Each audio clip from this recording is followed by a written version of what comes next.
All right, we should be live. All right, thanks, Celeste. Well, good afternoon, everyone. Welcome to What's the Tea? This is um, our interview show. We're doing it in 2022, once per month. So this is the first episode of 2022, and as you can see, we've got our executive director Jennifer here with us. So, hey Jennifer, how are you today? I'm good, Zach. How are you? I'm doing well. It's good to have you back on the show. Thanks. So, if you can see in the title, today we kind of wanted to talk about a huge topic. There's so much to it, which is ADHD, attention deficit hyperactive disorder. And we kind of wanted to talk about this one for a while, but never had a chance to fit it in. So we got to dive right in, or lots to talk about. It's hard to even know where to start. That's true. So, if it would be all right, I would just like to kind of share just some basic information just so we're all on the same page. I think when it comes to ADHD, there's misconceptions, there's, as we were talking about, simplifications. So I think it would be great to just kind of start this off with a visual, and then we'll get our conversation going that way. Okay. Yeah, there's a lot of information and a lot of things that people think they know, but they don't really know. So let's get into some of that. I'm just going to share my screen.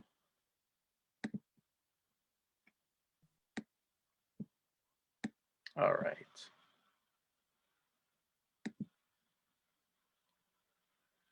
All right, starting off 2022 with the visual. I don't think I did that last year, so we're starting off with something new. So yeah, we've done visuals a couple of times, but not very often. Yeah. So here it is, and this helps people who, we're going to throw a lot of information at you, so kind of gives you something to read along. So ADHD, that's the short way of saying it. Most commonly understood as a neurodevelopmental disorder. So there is behaviors associated with it and symptoms that we can talk about. But as you can see on that third bullet point, neurodevelopmental means it has to weigh with the brain development and the way that it grows. And it's usually first diagnosed in childhood and lasts into adulthood, but there are definitely adults who never thought that this was applied to them as a kid, but then into adulthood, they do get a diagnosis. And just some common symptoms, especially with children, where a lot of the focus is with ADHD, you might see things like having trouble paying attention, controlling impulsive behaviors, like acting without thinking about what the result's going to be, or just being overly active. And then the way that the way it's diagnosed or kind of understood is in two different ways. So you can see it's attention deficit, and then on the other end, it's the hyperactive. So sometimes it's kind of broken down between those two. So you have predominantly inattentive, which is more so difficulty organizing your materials, the things that you own, or finishing tasks, like paying attention, being mindful, being present. The person may be easily distracted, forgetting their daily routines or following instructions. And then on the other end of that, you have your hyperactive, which is more fidgeting. It's talking a lot. It's having a difficult time sitting still, feeling the need to run, jump, climb, restlessness and impulsivity, and blurting out, talking inappropriate times. And it's hard for some people with ADHD to kind of wait their turn or listen to directions. And then, of course, a lot of people are going to have both of these symptoms on both ends of it. It may be a combination of the two.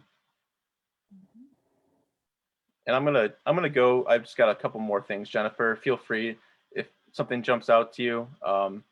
Yeah, no, I'm glad that you had put in the predominantly inattentive, and I know we'll talk about that later because it looks different than people assume it's going to look. So absolutely. Yeah. All right. So then there's this concept of executive functioning, and again, so one of the main criteria for this disorder is parts of the brain, and a a lot of it comes down to this executive functioning, which very, very simplified can be sort of your internal capacity for self-control and self-regulation. And that affects one's ability for goal-directed behavior, problem solving, and persistence. So as obstacles come up on when you're trying to solve a problem, it it becomes more difficult to kind of regulate yourself and to keep striving towards that goal. Yeah, this is kind of the part I had to learn a lot about executive function. I hadn't heard of it before. So if you're watching and you're like, what on earth is that? You're not alone. This is the thing that we use without knowing it to help us break something down into those little small steps to help us get it done. Yeah, absolutely. That's a perfect strategy. And then since we were talking about kind of that internal self-control difficulty, a lot, as you were just saying, using those, using external cues, using different kinds of rewards, adjusting the environment slightly to kind of help someone who has difficulty with the internal regulation. And before I even go on, I'm going to talk about the brain. For I have two more slides on the brain, and See, when you start to go down the brain spiral, though, is when you get sort of sucked into the research. It can be fascinating. At least it is to me. yeah, I couldn't stop. Like I wanted to kind of leave it at this, but I was like, oh, but there's all this more information. I had to reel it back, but it's so I find it fascinating. So they use MRIs to take a picture of the brain essentially and kind of compare someone who has ADHD, look at their brain versus just the general population. And what some of the most recent research has found is that in 6 of the 7 brain structures, there is a volume difference, so a size difference. So, on average, multiple studies have validated that there is significant brain developmental delay and about 3 to 5% smaller whole brain volume with people who have ADHD compared to neurotypical brains or the general population. But so sometimes it is smaller. Very important to know. Smaller does not equal less intelligent, Yes, that's because correct. there are large people who have very big brains. Doesn't always correlate with your IQ. And Hmm. um, actually, I think men typically have larger brains because they're typically have larger bodies. But if you look at IQ, it doesn't affect it at all. Hmm. Yeah. All right, last thing with the brain, it's kind of so we said there were 6 of the 7 parts. I narrowed it down to three that I thought were super interesting. I I really am. I'm going off the experts here. This is not original research on my behalf, but um, so like the amygdala is one of the oldest parts of the brain, and it's a really small kind of almond shape, kind of in the center of your brain, Hmm. and typically associated with your fear response Hmm. and um, whether or not someone processes something as being threatening or aggressive, and then someone's ability to understand what that is and then regulate their emotions based on that. So that is one of the um, parts of the brain that tend to be a little bit smaller. A second one is the cerebellum, which is in the back of the brain, and then a little bit down, another old part of the brain, which has to do with motor movement. So that kind of goes with hyperactivity, right? So directly part of the brain that controls voluntary muscle activity as well as other parts of the body. And then finally, the prefrontal cortex right up in the front, which has a lot to do with that executive functioning, as we had talked about, and that's has to do with decision making and judgment, um, insight, and that internal dialogue and the ability to self-regulate. So that's just little crash course there. Yeah, no, this is a super fun slide for me. So the amygdala, interestingly, because this is foreshadowing for the rest of the talk, right? Because we are going to talk a little bit about ADHD and trauma and Hmm. how they might look the same. So when you talk about the amygdala, that's also where your trauma response comes from. So the amygdala plays a huge part in trauma response.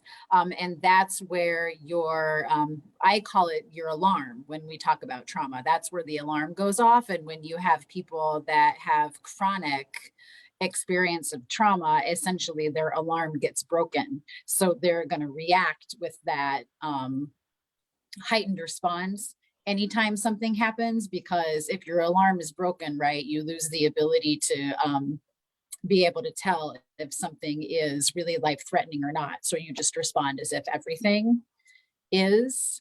The second piece around the motor movements, with some folks with ADHD, you see a lot of issues with fine motor and gross motor. So we're throughout this going to talk about, my son has ADHD. So this is sort of like my example of why I even learned about some of this kind of stuff. But those are some things that we've talked about with him and his teachers and kind of figuring that out. And then that prefrontal cortex, like you said, that's your thinking brain. So that's that piece where your executive function lives. And it's also the piece that is the last to develop in human beings. So not only is it something that you're not expecting to see fully developed in kids anyway, but in kids with ADHD, it's to go back to what you talked about before, it is not developed developmentally on track with others the same age. So you're looking at kids whose behavior or ability to do that decision making is maybe a year or more behind their peers. Absolutely. I love that breakdown. That's a perfect example to kind of get us going. I'm going to take off our little presentation here and kind of go back. I could just imagine someone saying this and being like, "What? We're talking about the brain." Just listening to the conversation. I love to talk about the brain, but then I also really love to see like how can we make it, understandable. Absolutely.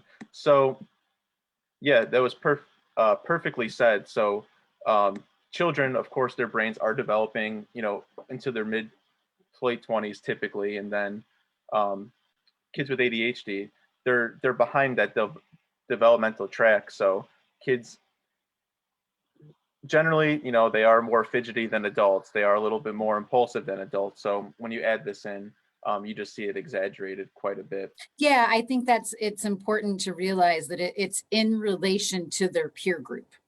Yes.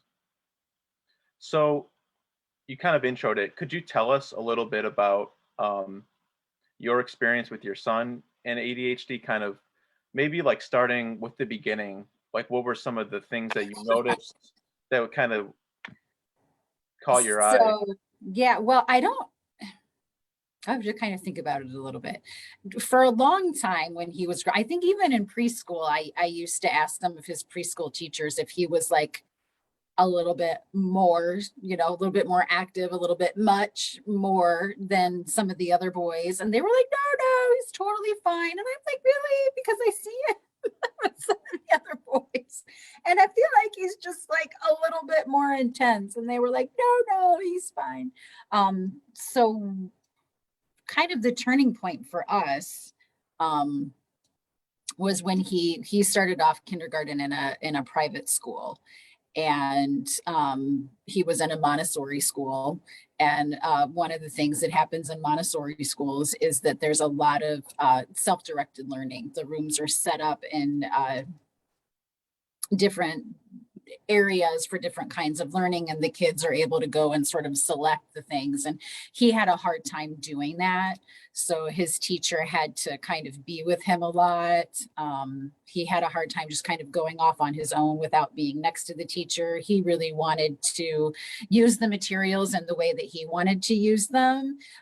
He's extremely creative, so he would pick them up and want to turn them into whatever it was that he wanted to turn them. But in Montessori, it was that they would give you demonstrations on the materials and you had to use them in certain ways. So I know even with that teacher in kindergarten, there was a lot of how can we get him to perform certain kind of work, and that discussion about rewards. Montessori is very much about being internally motivated, and like you're saying, right? He wasn't internally motivated and then kind of didn't care. And he Yes. didn't care if he got in trouble and he didn't care if he was moved out of the classroom. And so there was a lot of that discussion, but it wasn't until he got into moved up from that first year into the following year, and they're chunked into 3 years in Montessori. So he was in kindergarten with, 3, 4, 5 year olds. And then when he moved up into lower elementary, he was essentially in with like first, second, third graders. And that expectation for independence was even higher. And then he was using materials in ways that sometimes inadvertently would hurt other kids, or he was reacting emotionally. He had a very hard time when he had big feelings, and that's still something that we kind of struggle with. There's that regulation piece and that impulsivity piece that you talked about was there. So we ended up having to remove him from that environment Hmm. because they didn't know what to do with him. And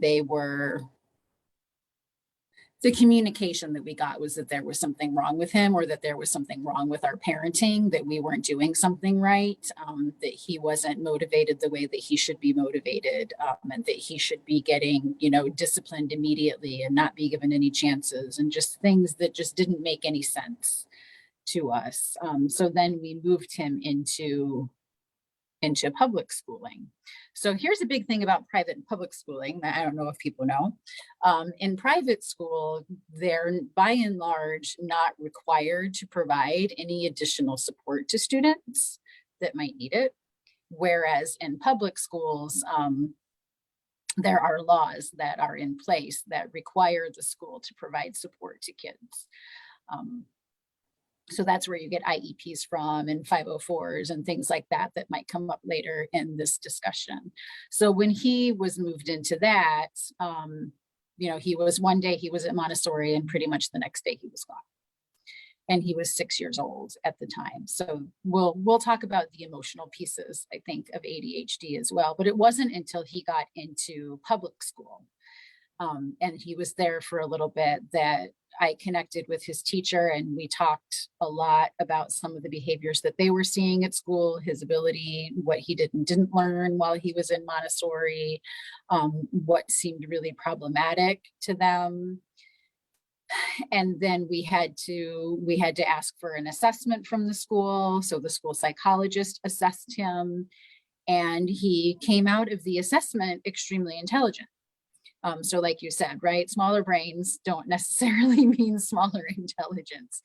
He scored, I had to look up IQ scores because I don't know anything about them. He scored like above average, like they call it something different, but he was very high on the IQ. And they were like, well, he's a really smart kid. And they really weren't going to do anything for him.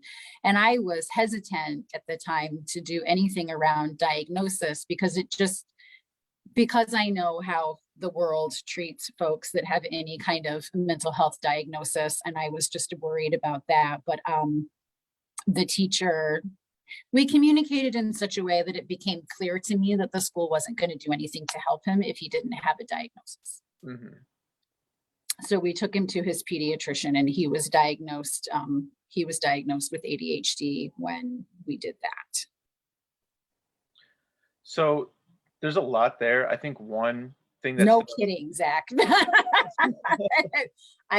It was extremely stressful process summed up in about 3 minutes. yes, yeah, absolutely. And um, yeah, no kidding. It's quite the summary. Um, the thing that stands out to me with that first school is kind of what we're thinking about. They kind of talked about parenting as maybe being part Uh-huh. of the issue, which I forgot to mention this in the intro, but causes. So in terms of, there's so many rumors and misconceptions about causes of ADHD, um, from like sugar and television, all to parenting. And what the research that I've read is that they basically are still kind of at a loss when it comes to causes. It looks like it may be genetic, um, but certainly, you have kids coming from all sorts of parenting backgrounds, poverty levels, although a lot of those things, of course, they factor into how a kid develops. But I thought that that really stood out to me. And people who don't know that and they may be hearing that for the first time, they think, oh, this is all on me, right? Yeah, so yeah, there's a lot of that it's you can't control your kid kind of stuff, or you need to discipline your kid more. So when you did the opening slide, I mean, I think that was a good choice to do the opening slide and really show that it's neurodevelopmental. And that's when I also learned this sort of neurotypical, this term of something being neurotypical, which I hadn't learned before, but it makes sense because when we talk about kids exposed to trauma, we talk about their brain then developing on a different track, right? Not like your brain is going to develop if you weren't exposed to trauma. It really changes the way that your brain grows. And that's what ADHD is. It's just a difference in how one's brain is developing. So in the beginning stages, how is your son reacting to all this? Is it registering as something that's kind of important, or how did it look for you guys? In the very beginning, it was really confusing.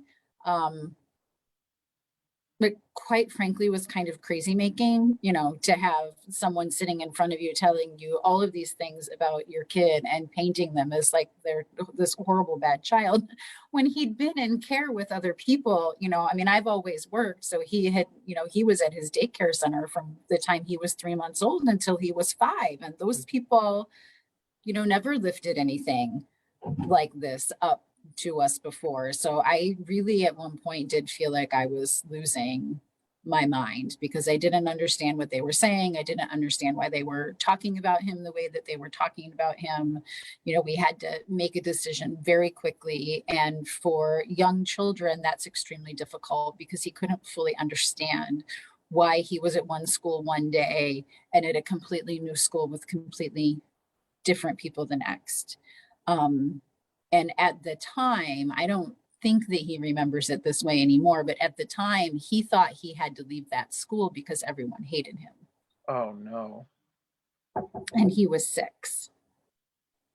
So it was very difficult. And so then when he was at the school, his public school, um, that's how he acted with everyone. He sort of acted like they were all just going to hate him anyway.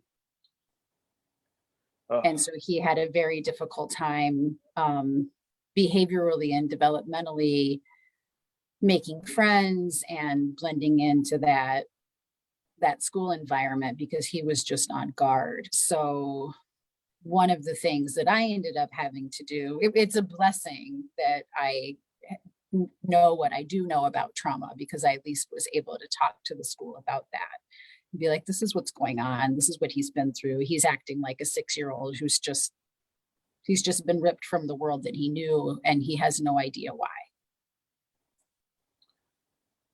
Yeah, I can't.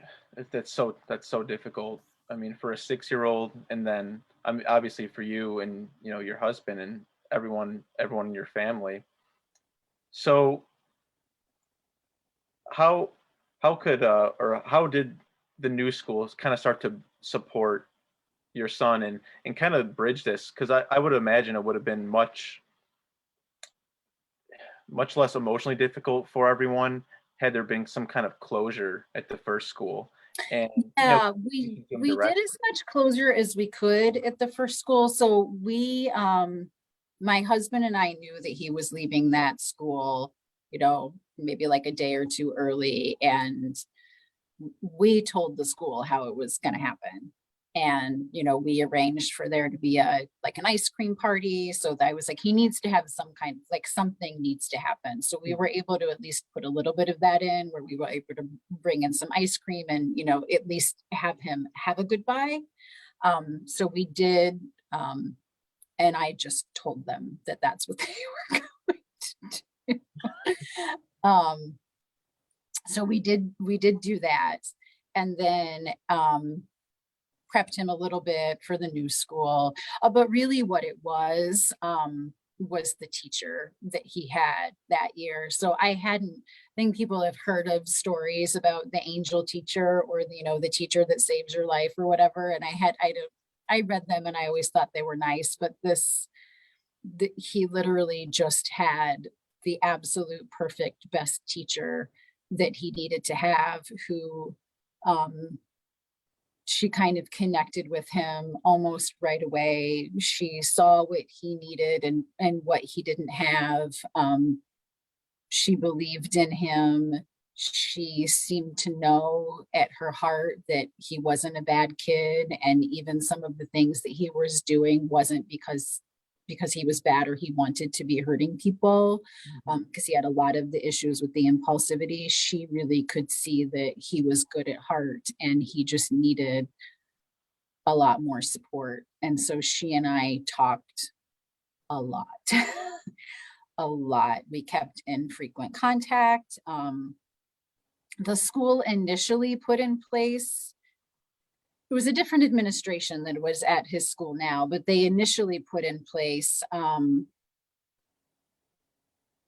I don't know how she had the time to do it, but she had to track every single thing that he did. And if he got like a certain number of like smiley face marks, then like he would be able to get, I think, like one of 3 reward choices that he had or something like that. But it was literally a page and it was tick marks of every good thing he did and every single bad thing he did. And at that point, like even one of the things he would get a tick mark for is if he was standing behind somebody and he tapped them on the shoulder like multiple times in a row, and he would get a negative mark for that. I mean, it was incredibly, incredibly nitpicky. So she was the one that I had to work with. And then we just had to be in constant contact all the time.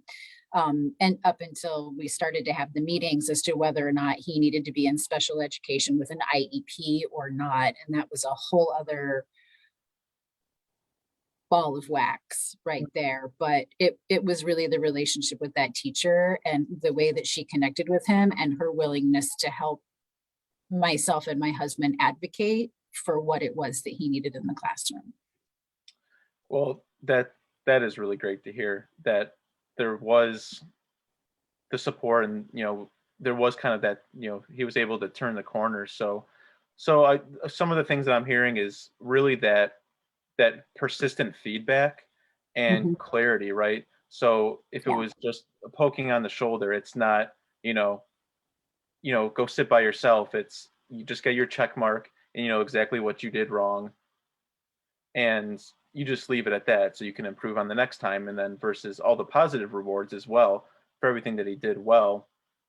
Um, and But what we notice with that, Zach, though, is when you have a piece of paper in front of you every single day that shows you every single little thing that you did wrong, it's not healthy. mhm, He really became very anxious and very depressed, started having nightmares about going to school. It was not good. So it took us a while to get rid of that. Because gotcha. I think it's human nature that if somebody puts that list in front of any of us, even today, we're going to focus on that negative list and we're not going to focus as much on that, Yeah. Okay. on Yeah, I think I positive misunderstood list. that originally. Um, so you eventually moved away from that. It was becoming just emotionally difficult to see everything someone had done wrong. I would not want someone doing that for me. Um, Absolutely not. Well, oh, everybody makes mistakes every day. And unfortunately the administration at the school of the time was extremely, extremely strict. So we were able to move away from that. And the more time that he was with this teacher and he felt safer in the school environment and in the structure in the classroom, things started to improve. And when we moved away from that and we're able to just look at like, here are a couple, we just made the list smaller. Here are a couple of positive things to get to the reward. And then eventually moved into having a 504 that then put accommodations in place for him. gotcha. So, and we had mentioned it before that protective factor of having that just that one teacher who Mhm. really was his person that school year. Um, is really the same with the trauma as well. If someone, Yeah. if there's just one person who could really advocate for that person. Um, and again, with trauma, a lot of the symptoms overlap with ADHD. So Hmm. you do see the conversation like, well, is this person traumatized, or is there a misdiagnosis? And I think one easy thing to just point to is just go to the child's history, right? If there's Hmm. nothing really easily identifiable as something that was traumatic before the symptoms started, well, then it's not that. But they do kind of present the same, don't they? They do. They look very much the same. So you're talking about difficulty paying attention in class, or so something that we might say is they're being dissociative, like they look like they're daydreaming or they're off. They can't pay attention. They might be fidgety. They might be hypervigilant. They might be impulsive. With that whole amygdala thing, they might react to something from a fear base when it seems everyone else around is like, why are you reacting like that? It doesn't make sense to them, but it makes sense to the child. So there's definitely a lot of internal debate, even in the trauma community, about whether or not ADHD is overdiagnosed to a certain extent, because people are quick to diagnose for ADHD, but not as willing to dig in a little bit more to see is there a trauma piece. And then in Sebastian's case, it was almost kind of like both things were happening at once, because the change of the school environment so quickly, that's a little T trauma, right? Like, I mean, when you're talking about children, that's a big change for them. So for him, and then to believe that everyone that he thought was his community hated him and kicked him out, essentially, Yeah, that's a little T trauma. So then you've got both of those things coexisting, and kids with ADHD are not always treated well. They have, oh my gosh, a friend of mine has a son with ADHD also, and either she posted it or I posted it, or I'm not sure where I saw this, but something like they get 20,000 negative messages by the time they're a certain age. Like there's just a lot of negative talk with kids with ADHD, because people are always telling them what they should be doing. You need to pay attention. Stop doing that. Don't do that. There's just a lot of like, stop it, stop it, stop. yes, And no, no, no. And that really hurts your self-esteem. That doesn't feel good when people are constantly telling you that whatever it is that you're doing is not the right thing to be doing. yeah, yeah. That the constant negative feedback. Um, it's just yeah, it's so sad to just hear that he thought that after his first school. Um, so That's the thing that's always stuck with me. I was like, he was 6 years old. 6 years old. yeah, it's extreme. So young to have that belief. Um, so now, present day, um, what are some of the things that just work best now? What are some of the best practices that you've seen into the present? Um, yeah, what we've learned is that structured school environment is actually really helpful. Knowing exactly what time the bell rings and what the day is going to be like, because in public school, it's the same every day for the most part.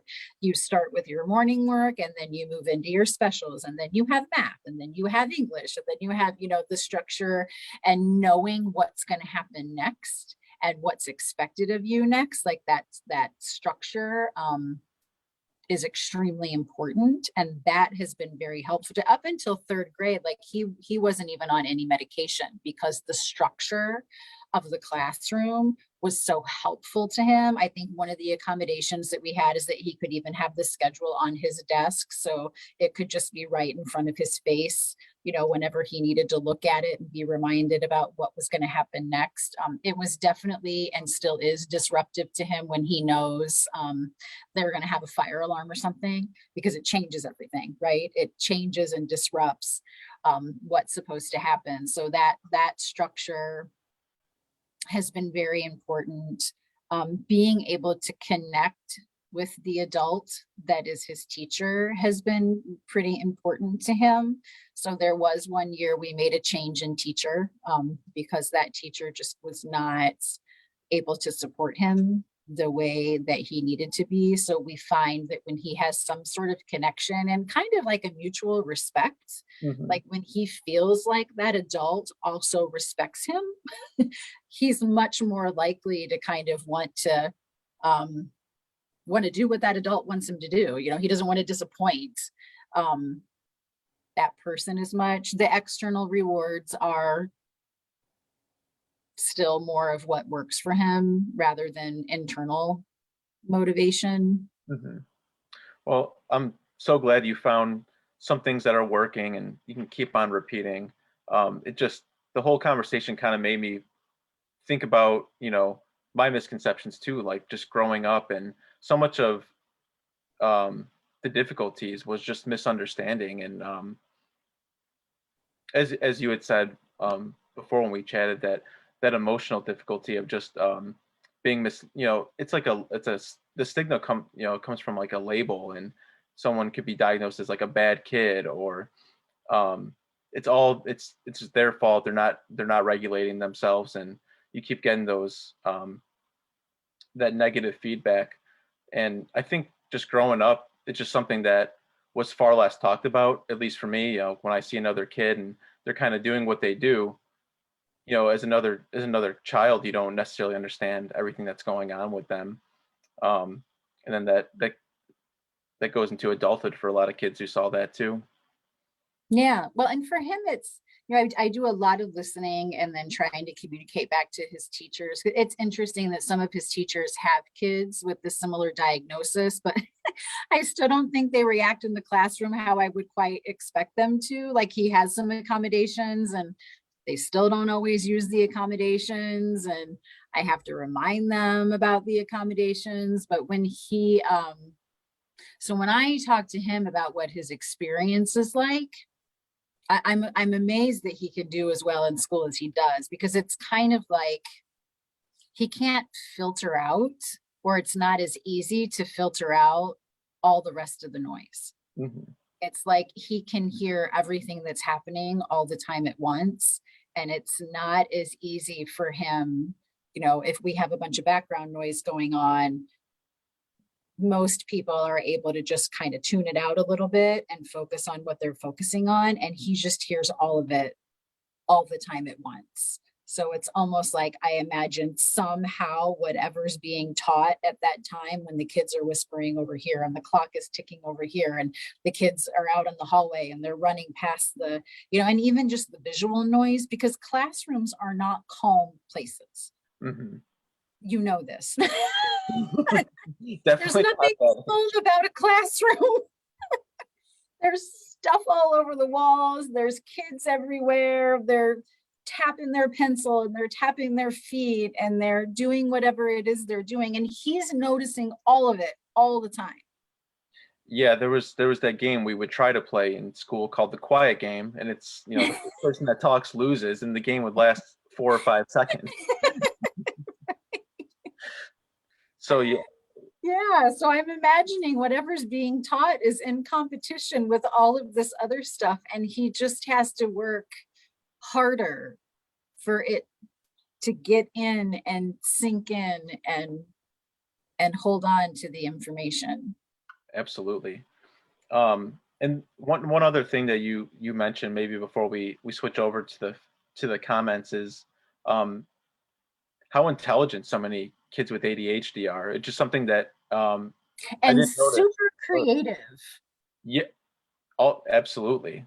And that's the thing that people always say about him, is he has this huge imagination. He's extremely um imaginative and creates these amazing stories all the time. And like IQ was like really high. And one of the things that I've been able to do that's been really helpful, I mean, we talk about his ADHD all the time, so he knows that he has it, he knows what it is, he knows the goods and bads, but we've been able to identify famous people that have been successful that have ADHD. So Albert Einstein had ADHD and Michael Jordan has ADHD. And so he's been able to kind of see that. And so the message that he's getting from that is like, yeah, I have ADHD and I've got some challenges, but so do these people. And that didn't stop them from doing whatever it is that they wanted to do.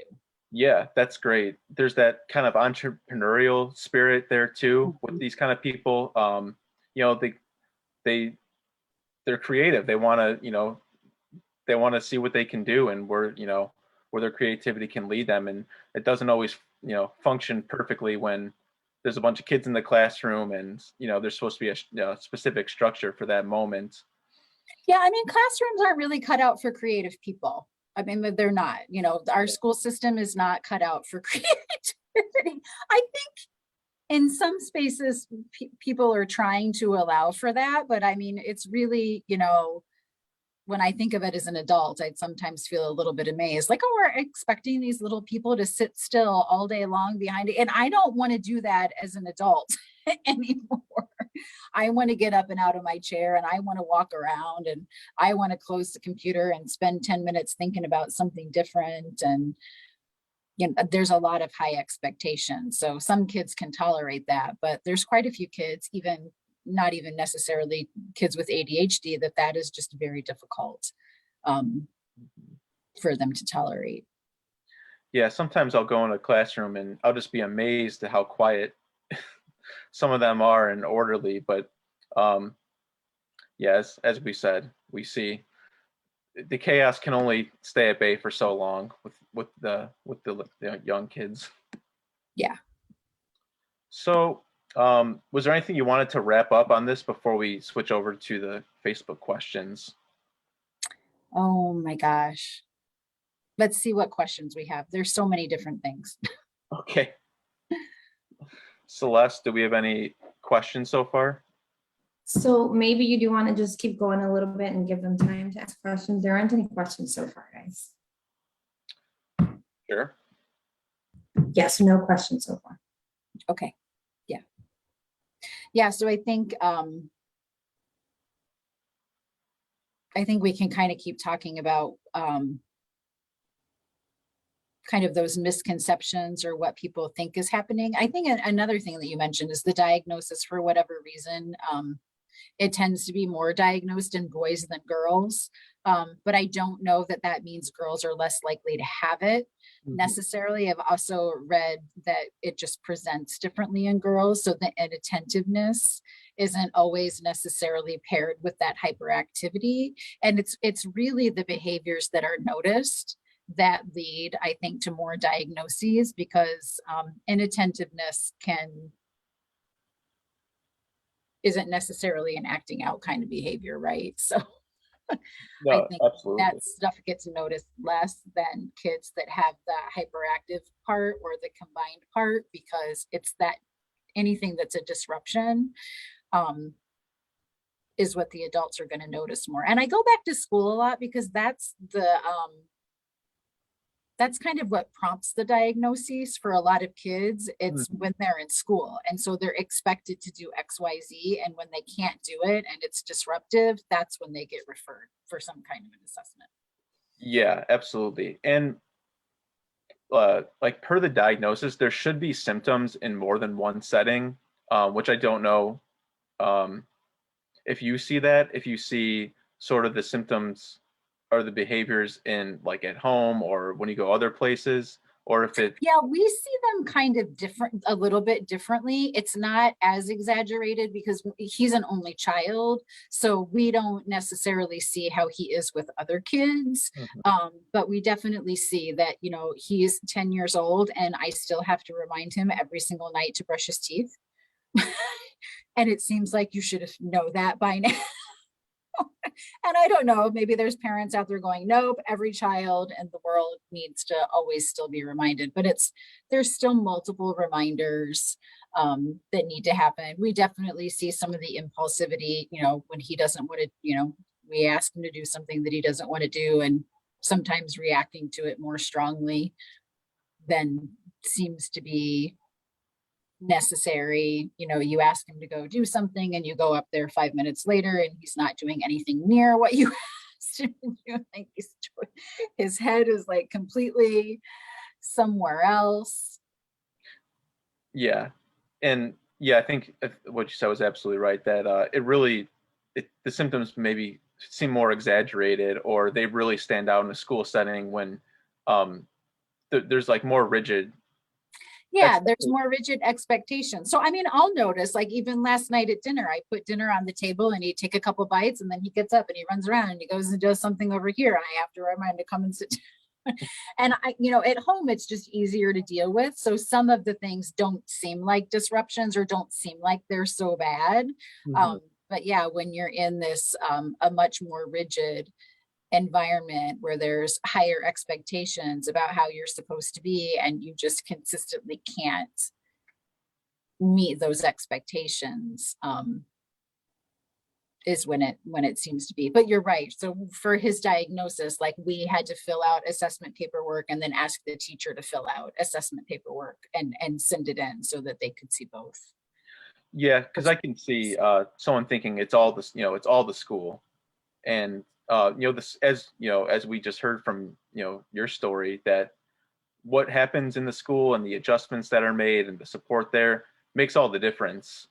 But it shouldn't be the deciding factor of whether someone's going to get diagnosed with ADHD or not. Right. I think the piece that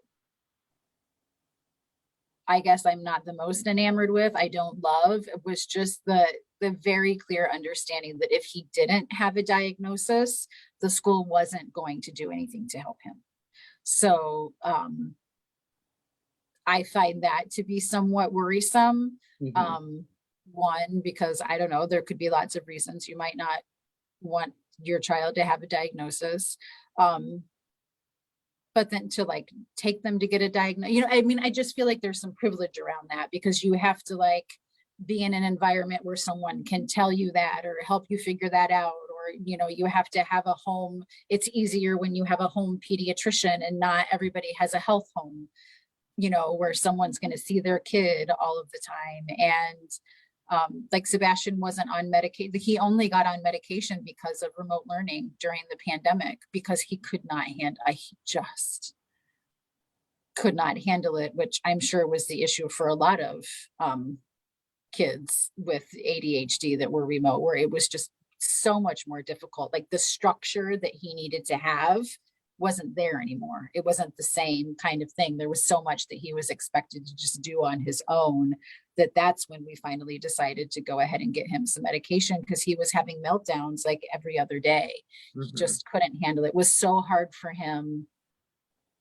So math is like his favorite subject and the subject he excels in the most. It was so hard for him to listen and understand what was going on in the math lesson with 20 other little boxes on Zoom.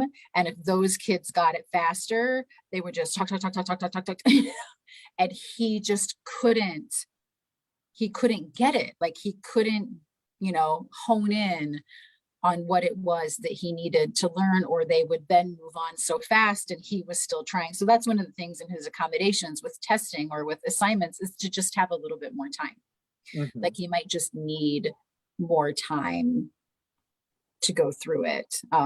So it's like every year we have to rebuild a relationship with a teacher. And so I'm terrified of 6th grade, because he's gonna have a lot of different teachers. You have a different teacher for a different lesson, and I have no idea what that's going to be like, because I'm not possibly going to be able to use the same strategy that I've been using. Yeah, it's a big step, but yeah. And I think go ahead, say what you were going to say. I'm just glad that you've got some good ideas and some good strategies before you making that. Well, and when we talk about all these things, I mean, they are all the same, I think, for a child who's experiencing trauma, which is kind of what I drew on the whole time we've been doing this, because like you said, it presents like trauma. So in my head, I was just like, well, what does a kid with trauma need? And like, it's pretty much the same. It's the same kind of stuff, that one adult, or an adult that's really going to be on their side, that's going to help them get the support that they need. And being able to put things in place for them. Well, I really wish them the best, and hope 6th grade next year, everything goes well and continues on for them. So I was going to check with Celeste and see if we have anyone on Facebook. Yes, so we do have one question. It says, where trauma is mistaken for ADHD-induced diagnosis, what risks arise for that child long term? And I can read it again if you need it to.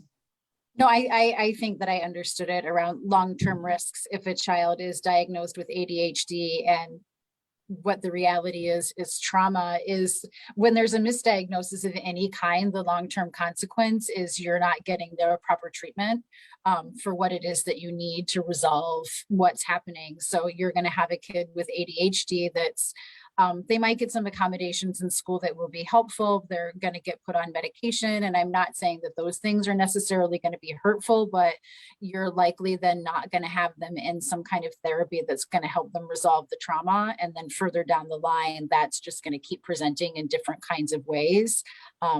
And you'll get further and further away from a resolution of trauma symptoms because you're treating them for ADHD instead of what's actually the cause of what you're seeing. It makes so much sense. But that's it. That's it as far as questions. All right. Thanks, Celeste. No problem. Yeah, I think someone could potentially go into adulthood and, that misdiagnosis, they have a misunderstanding of what they went through and just being cut off from that, unfortunately. But yeah, your answer was dead on. So I'm going to leave it at that. So any closing thoughts or just anything you wanted to mention for the end? I think my only closing thoughts would be don't give up. If your child is struggling to get the support they need for whatever reason, ADHD, trauma presentation in school, whatever it is, it's extremely tiring and exhausting as a parent. But you're definitely the one that can make it happen for your child, and keep pushing because the schools owe it to your kid, and they're definitely going to try to push back on you, and just don't let them, stand strong and push back and insist that your child get what your child deserves to have. Absolutely. Well, thank you so much for telling us about, your story with your son and coming on our show today. Of course. Thanks for having me. Of course. So we'll be back next month with a new episode, and we'll be on. It'll be still 1 p.m. and we'll send an announcement on our Facebook. So we will see you all then. Thanks for watching. Bye, everyone.